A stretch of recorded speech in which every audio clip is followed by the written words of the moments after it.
Malakas ang ulan.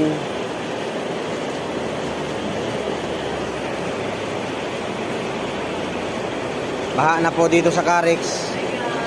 Baha na guys. Papansin nyo, gawa ng kontraktor yan guys. Ayan o. Kabago-bago lang nagawa to, gawa ng kontraktor. Ayan o. Baha, walang flood control. Walang flood control yung gawa ng kontraktor. Kapak na kagad.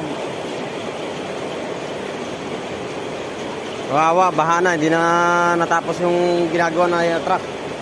Gawa ng plan ng kontraktor.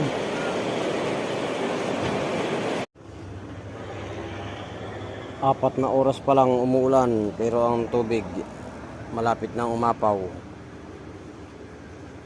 Yan. Dito yan sa Parañaque. Apat na oras pa lang na umuulan to.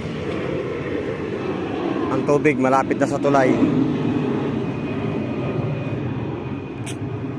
Flood control pa more mga kontraktor.